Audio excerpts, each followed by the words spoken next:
REET paper leak मामले को लेकर एसओजी की तरफ से प्रेस कॉन्फ्रेंस की जा रही है। क्या कुछ कहा जा रहा है, आप सुनाते हैं। पर कैसे, कहां और किसके द्वारा लीक किया गया।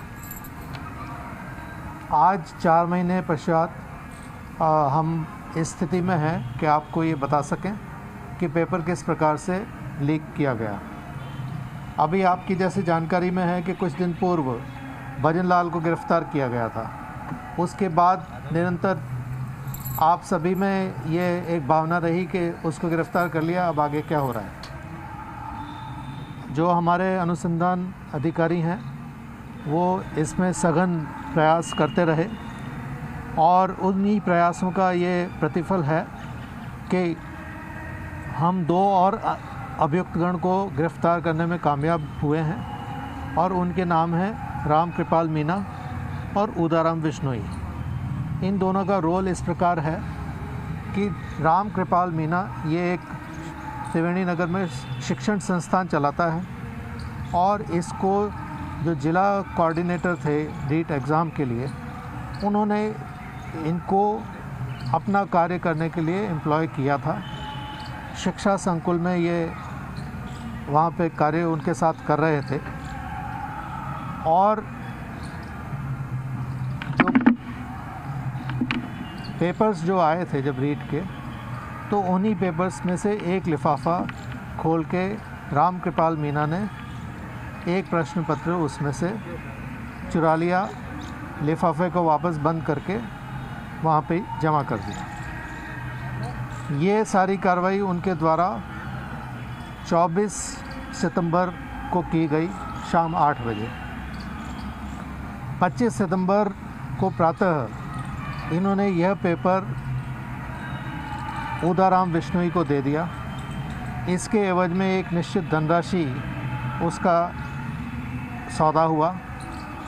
उस धनराशि जो निश्चित की गई थी उसी के एवज में इनको अब तक 1 करोड़ और 22 लाख रुपए प्राप्त हो चुके हैं, जो अभी तक की हमारी जो अनुसंधान है उससे ये प्रकट हुआ है। उदाराम विश्नोई जिसने ये प्रश्न पत्र इनसे लिया, उसने फर्दर अपने एक और साथी के सहयोग से राज्य में अभी तक जो हमें पता चला है उसके अनुसार 7 ऐसे स्थान हैं जहाँ पे इन्होंने कुछ जो अभ्यर्थी थे उनसे पैसा लेकर और उनको इस प्रश्न पत्र के मैं उत्तर पढ़ाए।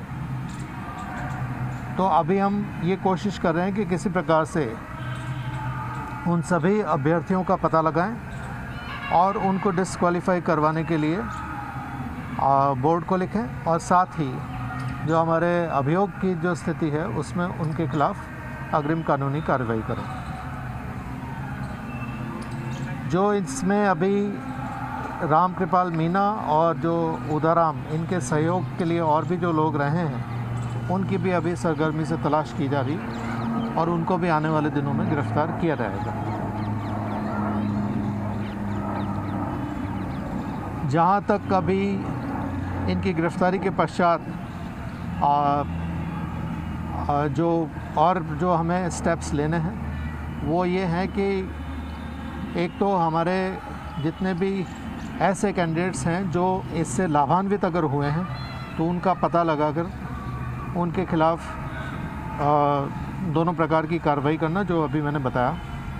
साथ ही जो पैसे का जो लेन देन हुआ है उसकी रिकवरी करनी और इस अनुसंधान को फर्दर आगे बढ़ाने से अगर और भी अभियुक्तगण का पता चलता है तो उनकी गिरफ्तारी सुनिश्चित करना, ये हमारा अब काम है। आपके अगर जो प्रश्न हो आप पूछ सकते हैं। सर, ये मास्टरमाइंड जो है दोनों, इनका बैकग्राउंड किस तरह का है और राशि क्या प्राप्त कर चुके हैं? ये 1 करोड़ की आपने बताई, तो ये राशि ले चुके हैं? जो आपने बताया राम कृपाल मीना के लिए, तो राम कृपाल मीना यहाँ पे एक शिक्षण संस्थान चलाता है। उसने अपने शिक्षण संस्थान में पूर्व में भी कई ऐसे एग्ज़ाम्स कंडक्ट कराए हैं और हमारी जो अब तक जानकारी है उसके मुताबिक ऐसा प्रतीत होता है कि वो ऐसे कार्य में काफ़ी लंबे समय से लिप्त रहा है। और उदाराम विश्नोई उसका क्रिमिनल रिकॉर्ड है और इसी प्रकार के जो एग्ज़ाम है उसमें पूर्व में भी उसके खिलाफ कानूनी कार्रवाई की जा चुकी है। इसकी कड़ियाँ और लोगों से जुड़ी हुई है सर, अभी कुछ ऐसा सामने आया? इसमें सबसे पहले तो एक है आपराधिक जो आपके कौन कौन लोग संलिप्त हैं। तो अभी तक जो अनुसंधान में आया है, तो जो मैं फर्स्ट स्टेज पे बता रहा हूँ कि किसने प्रश्न पत्र सबसे पहले लीक किया, तो राम कृपाल है, उसके बाद उदाराम है। उदाराम ने फर्दर अपने एक साथी के साथ मिलकर भजन लाल को दिया और जिन जिन लोगों को उपलब्ध कराया, तो उनका अभी हम वो जो इतने भी अब डाउन द लाइन जितने भी लोग हैं उनको अभी आने वाले दिनों में अरेस्ट करें। अब तक कितने अरेस्ट हो चुके हैं? 35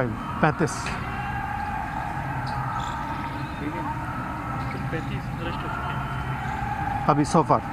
अभी जो लेटेस्ट अपडेट है, तो इसमें 2 लोग जो गिरफ्तार किए गए हैं, इसमें जो एक ऑर्गेनाइज इसको बता रहे हैं, सिस्टमेटिक लोगों को शामिल होने के इल्ज़ाम भी लगा रहे हैं कि जो नेता हैं, जैसे बीजेपी के सांसद हैं राज्यसभा के किरोड़ी लाल मीणा, उनके आरोप और कितने सही हैं और आपकी इन्वेस्टिगेशन में इन चीज़ों को लेकर क्या क्या करें? वो मुझसे अभी कुछ दिन पहले की बात है, वो यहाँ पे जहाँ पे हम बैठे हैं यहाँ पे ही उन्होंने धरना भी दिया था और मुझसे कार्यालय में भी मिले थे।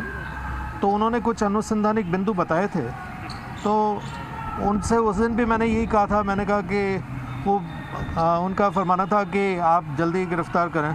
तो मैंने कहा गिरफ़्तारी में हमारे अधिकारी लगे हुए हैं और हो सकता है कि तत्क्षण हो जाए और हो सकता है कि उसमें कुछ समय लगे, और ये भाग्य की बात है कि वो अगले दिन ही हमने भजन लाल को गिरफ़्तार कर लिया। तो इन्वेस्टिगेशन में पेपर लीक जानकारी सामने आई है, पेपर लीक हुआ है इन्वेस्टिगेशन। हाँ, अब आपका जो ये है, तो इसमें मुझे ये कहना है कि अभी तक भी जो हमने 35 जो गिरफ़्तार किए, उसमें भी जो लाभान्वित रहे उनको भी हमने अरेस्ट किया है।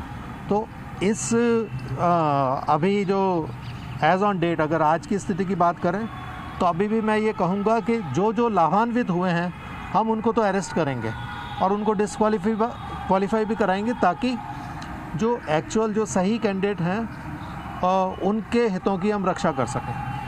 पेपर लीक होने के बाद बड़ी मात्रा में सर्कुलेट हुआ है, तो एसओजी अभी तक कितना मानती है कितने लोगों के पास ये पहुंचा है, या आगे आपको लगता है कि कहीं और लोगों के पास गया लेकिन अभी तक वो पकड़ में नहीं आए?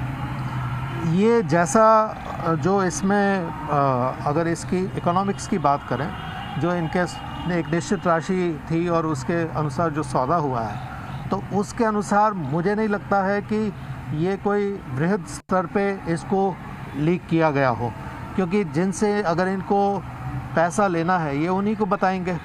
तो इस आधार पे मैं अभी निश्चित संख्या तो नहीं बता सकता, लेकिन मैं उस संख्या तक भी पहुंचने की कोशिश कर रहा हूं कि हम ये सुनिश्चित कर लें कि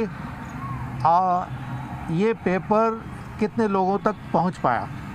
अभी तक सुनिश्चित नहीं है कि टोटल कितने लोगों को मिला। उनके परिवारवाद में भी कहीं ये पेपर पहुंचा होगा जिनके पास इसने खरीदा है।